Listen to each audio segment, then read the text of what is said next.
Okay, welcome class. Today, this is my last summer work video. So you can use this to kind of review and prepare before the school year begins, or if you waited the last minute, this is perfect.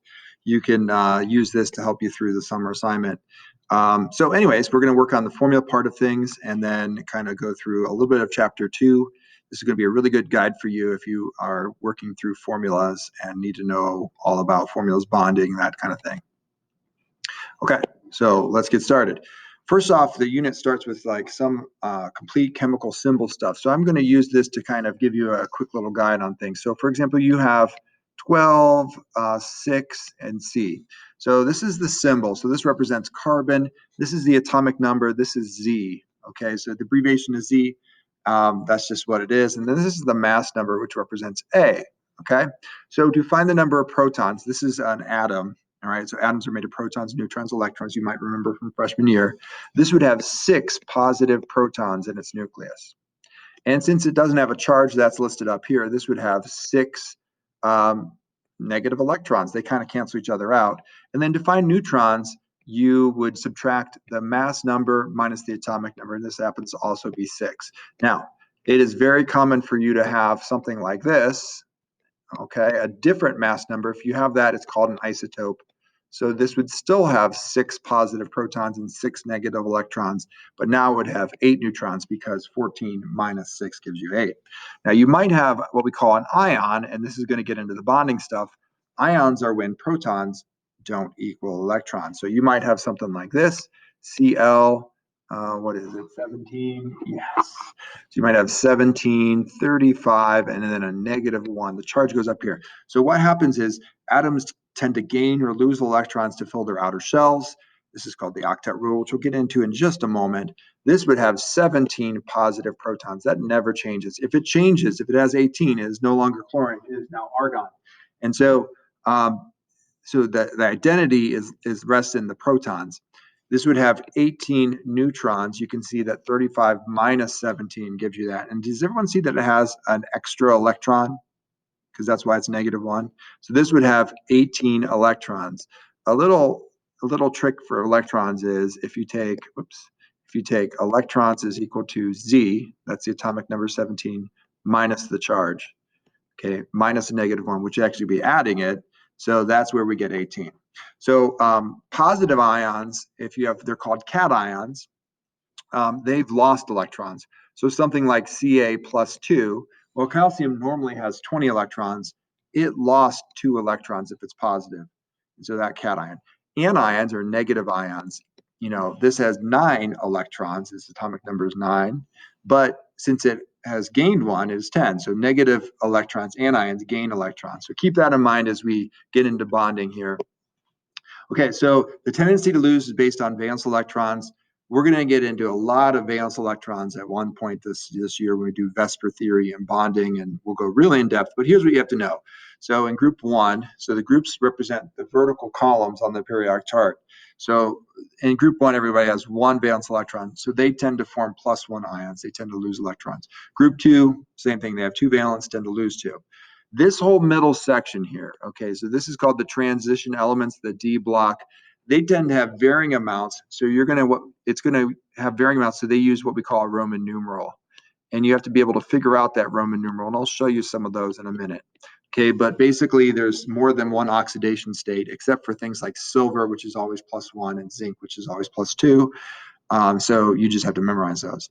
And then group 3, 13 on your chart is got 3, so it tends to lose 3. And then something happens at 4 where they tends to be able to lose or gain. And then these ones, anywhere above group 15 have 5, so they tend to gain at this point. So this whole section, minus the noble gases, that's their completed outer shells, they tend to gain. And these tend to be our anions right here, these negative ions on this part of things. Okay, so you don't really have to know the number of valence electrons. What you do have to know is if you just memorize the chart. Okay, so memorize that group 1 is +1. Memorize that group 2 is +2. Memorize the fact that the middle portion of the periodic table is going to have varying charges. You're going to use Roman numerals. Memorize group 13 is +3. Group 14 is +or -4. Group 15 is -2, -3, -2, -1. And this last group doesn't really combine, at least not easily. So it would be 0. Okay, so when we deal with bonding, which is what this unit is really about, is formulas. That's the most difficult part of chapter 2. You have to understand that covalent bonding, this represents sharing of electrons. So when we covalent bond, and in this drawing, they're showing that these electrons are shared. This is what we call a covalent bond. So last year when you did bio, if you did bio, AP bio, or honors bio, it doesn't matter where you did, you would have drawn in the biochem section, dehydration, synthesis. Those all represent different covalent bonds where you have elements sharing electrons, and that's what happens in that. Whereas ionic compounding is when there's an actual transfer of electrons, and then there's electrostatic attraction that causes these things to go. So since the bonding is actually very, very different, they have different properties. Like ionic compounds tend to have really high melting points, really strong. Covalent bonds tend to be weak.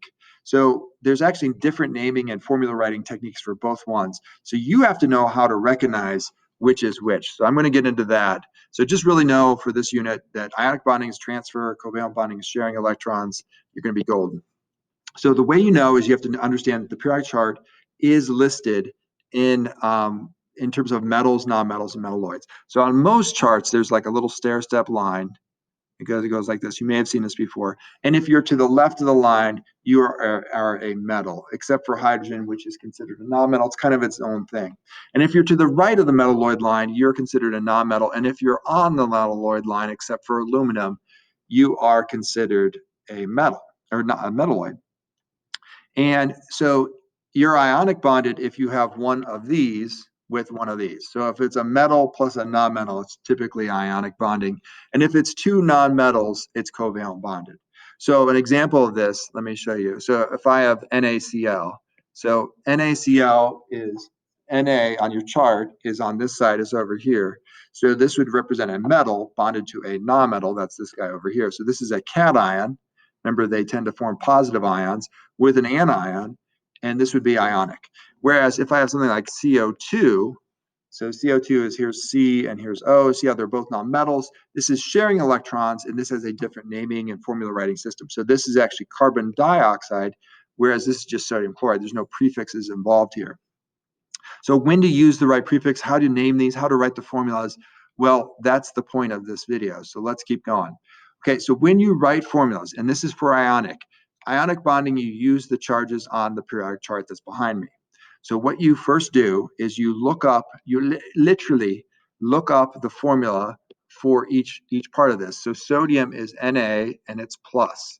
And you know that because it's in group 1 and it forms +1 ions. And chlorine is chloride. So monatomic anions end in "ide." It's just the way they name them.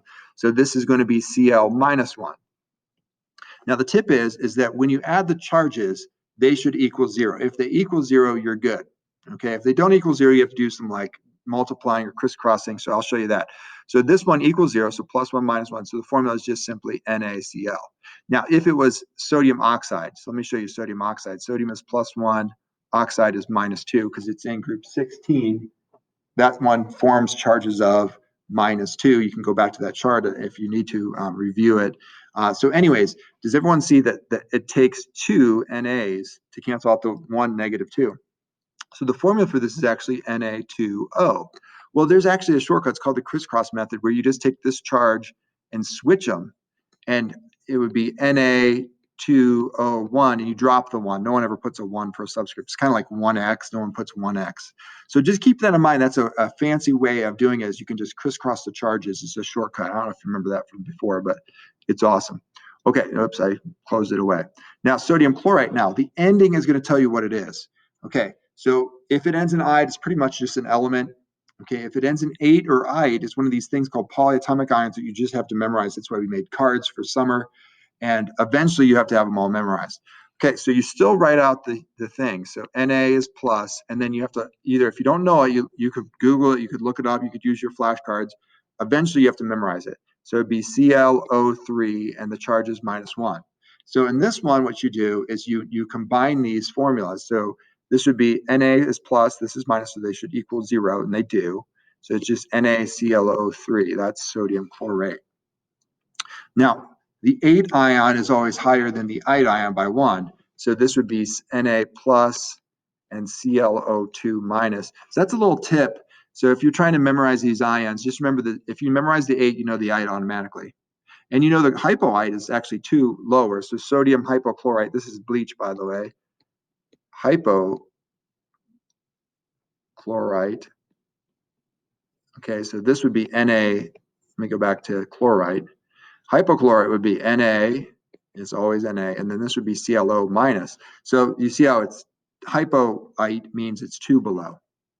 Okay, so chlorate, chlorite, and hypochlorite would be a real one. So this is just NaClO. I do the thing with the charges because it helps me to figure out the right formulas, the right subscripts to add. Otherwise, I screw it up, right? You have to have the right exact formula. So that's where the charges come into play. Although in your final answer, you shouldn't have any charges in it. Okay, when we name them, okay, it's just the reverse of that process. So for this one, what I would do is I would find K on the chart or just memorize it. This is potassium. And then Cl is chloride. Remember, if it's an element, it ends in IDE. The suffix tells us what it is. Now, for this one, this would be potassium. And then you just have to memorize what SO4 is. And they're typically going to end in ates or ites. So in this case, this would be sulfate because I memorized it. There's no other way around it. You have to memorize it, folks. It stinks. But once you do it, it's like the most rewarding thing in your life. Okay, maybe not. All right, now, this next one, this is iron. And I want to mention something about when you're in the middle section. So if you're, see how iron is like right in the, what we call the D block, the transition on. So if you're in there, you need to include the Roman numeral or what charge it is. Okay, and you have to go reverse, like reverse engineer what the charge is. So this is definitely chloride, okay, because this is Cl, and remember it was Cl over in this problem too. So it's chloride, all elements end in IDE. But then you have to figure out what charge is it. Well, we know that Cl, okay, is -1. And so what you have to figure out is where did this 2 come from? Well, when you reverse crisscross it or reverse engineer it, that 2 came from the iron. So this would be iron 2 chloride. You know, iron 3 chloride would be FeCl3. So you have to, if it's in the middle section, as long as it's not zinc and silver, they're always the same. You have to write the Roman numeral for what it is. You also have to do it for like lead and tin. Those typically are +2 or -2. But again, that comes from memorization. So you just have to kind of know. All right. It's so good, man. This is great. Okay. Now with covalent compounds, again, you know these because they're 2 from the right side, 2 nonmetals. You have to use prefixes to name these ones. Since it's a different type of bonding. Oh, shoot. Don't do that. Let me go back. Since it's a different type of bonding, you have to describe it a different way. So this is actually carbon, and you would say dioxide. The prefix tells you how many of each one you have. Now, when do I use this? You use this when these are both nonmetals. Whereas before, remember, one of them is a metal from the left and one's to the right. That's ionic bonding, no prefix needed. So the prefixes are mono for 1, di for 2, tri for 3, tetra for 4, and they kind of follow geometry from this one: penta, hexa, hepta, octa, nona, and deca. Okay, so now we notice that we don't use mono in the first one, but you actually use it in the second one. So this would be dinitrogen, and then this would be monoxide. Usually you drop it if there's like a redundancy, that monoxide. Okay, and then this would be tetra, phosphorus. Again, these are all nonmetals. And then 10 is decaoxide. And again, you probably could drop the A there, as you go. Decaoxide. All right. And as long as you get the right prefix, you should be good. Okay, now when you get into these ones, these are all mixed up. And so this is formula writing. So you have to kind of figure out what system you're using. All right, and this is where the periodic chart comes into play. And you always have this chart here available for you, just don't have the charges and stuff listed on there. So magnesium is a metal. So automatically, this is like a charge thing. If you have one from the left and one from the right, you have to kind of know the charges. So this is +2. And then cyanide, you look up and down the chart, is actually a polyatomic ion. Again, you just have to memorize it. So it's Cn-1. Sometimes people just write Cn-. It's either way.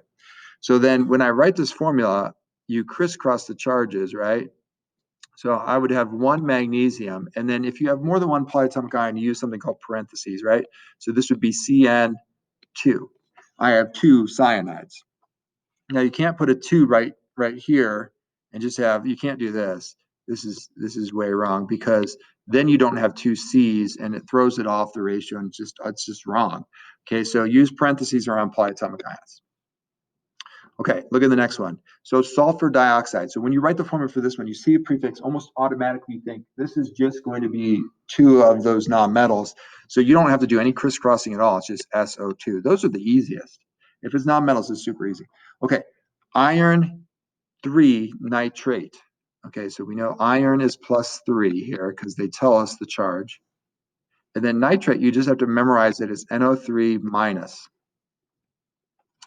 And again, it comes from using flashcards over and over. It comes from repetition. It comes from you study these until you know them, and then you don't have to do this again all year.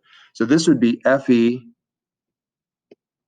and then parentheses NO3, 3. Now, why the parentheses? Because I would have, remember we crisscross the charges, or it takes 3 of those to cancel it out. It requires 3 NO3s to not neutralize it. Think of it that way. So that's why we have to use the parentheses. It's a polyatomic ion, and it takes 3 of them. Okay, now again, the suffix will tell you what it is. So iron 3 is still Fe plus 3, and nitride is N minus 3. So it's just on the chart. If it ends in "ide," it's pretty much just an element. So this one, they're the same charge, so it's just FEN. So it's about understanding how to use charge, when to use it, all those other things. Take a look at chlorine difluoride. Chlorine difluoride has got prefixes. It's 2 nonmetals, 2 from the right. So this is just ClF2. Okay. Now there are a couple polyatomic ions that you memorize that have prefixes in them. So you got to be careful. So in this one, Li is definitely a metal. So if it has a metal, you're not doing anything with, like, usually not with prefixes, but this is just one of the polyatomic ions. That's why it has a prefix. But dichromate is one that you actually have to memorize. So it's Cr2O7 minus 2. And so now we crisscross the charges. So we have Li, so that's probably the easiest way is to crisscross. Li2 Cr2O7. Now, a lot of people, you don't have to write the ions out if you can do this in your head. Like, a lot of people eventually will get to a point where you can just do it in your head and you don't need that. But that's where that comes from. Okay, we're almost done. So much fun. Okay, when you name them, same thing. It's just a reverse of the process. So when we name this, okay, if it has a metal, you're just naming the metal literally. So this is magnesium, and then OH is hydroxide. Magnesium hydroxide. Look at the next one.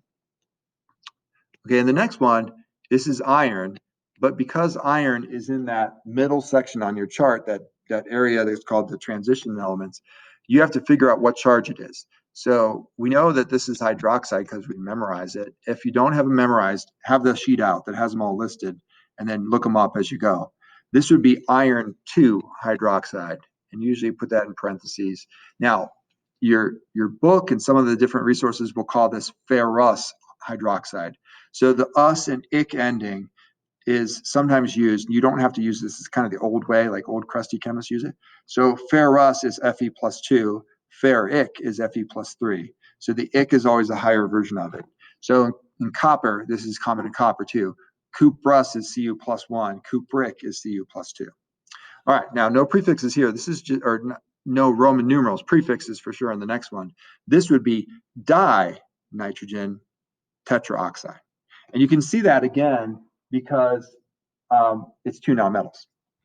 Okay, next one, you have a metal with a nonmetal. So this is just simply calcium chloride. Okay, and this one, again, another metal, so that you just name the no prefix. This is sodium, and then BrO3 is bromate. And again, you know what it is. It's one of those things because they tend to end in 8, and brom is like the root for it. So that's where that comes from. And then finally, this last one is copper, and then chloride. And then for this one, when you look at this, you can definitely see that copper is in the middle section on your chart. So this would represent copper 1 chloride. And the reason it's copper 1 is chloride is -1. Copper has to be +1 to have that formula. Okay, now the most difficult part the students have with the summer assignment is acids and how to name acids. So you can recognize an acid. It's kind of its own naming system because they'll tend to start with H. Okay, so acids will start with H. They tend to be aqueous solutions of this. So when we name them, you have a special naming system.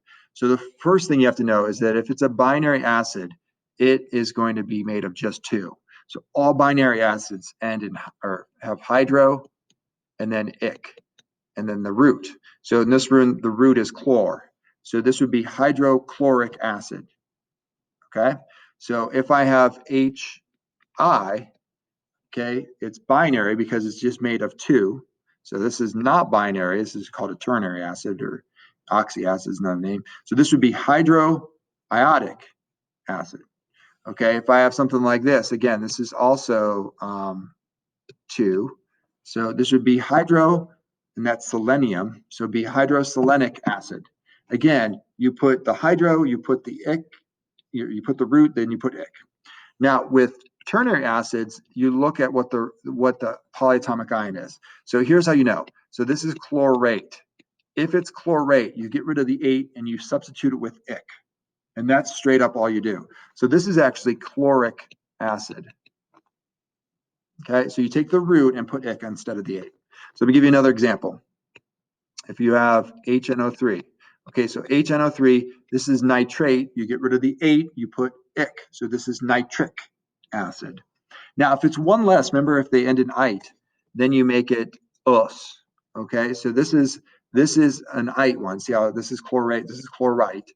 So chlorate, you put ic. If it's ite, you put us. So this would be chlorous acid. Okay, so let me give you another example. Whoops, gotta go here. All right, now when you're doing these, it's the reverse when you write the formula. So if it says acetic acid, that's really acetate. Remember, ic means 8. So this is, you have to actually figure out what acetic or acetate is. So acetate is C2H3O2, and it's -1. And then H plus, hydrogen is always +1. So the formula for this would be HC2H3O2. Okay, so that's the reverse of the process. Remember, 8 means ic. Okay, sulfate is for the next one, sulfuric. So the sulfate would be SO4 -2. You just have to memorize it. Again, it takes some time, but it's worth it in the end. And then H plus. And does everybody see that H is +1? It's always +1. It's in group 1. And then sulfate is -2. So this would be H2SO4. Okay, so you crisscross the charges. Now, hydrosulfuric, okay, so that root word hydro means it's binary. There's no oxygen involved. So you would do H and S, and since it's sulfur is the root, and then it would be H2S. Hydrochloric acid, again, same thing. H is always +1, Cl is -1. So you get HCl. Okay, now if it ends in us, again, this is the same kind of thing. Sulfurous means it is it's the ite version. So the ite version of this is SO3 -2, and then H plus still, so it'd be H2SO3. Okay, one more, and then we are done. Chromic acid. So chromic is, okay, so chromic, ic means 8. Remember, only binary if it has hydro in it. So this is chromate, so CrO4 -2, you have to just memorize it. And then it's H plus, so it'd be H2CrO4 as your final answer. Remember, the charges and all that is just used to get the right formula, get the right subscripts. Okay, so you're going to practice on your own. There's a bunch of practice problems. The more you do, the better you're going to get, I promise. Eventually, we'll do so much of this, you'll just be like, oh, I got this. Okay, but it's a major part. This is kind of how we speak language in chem. Okay, let's have a good day. We'll end this and be done with it. Ready?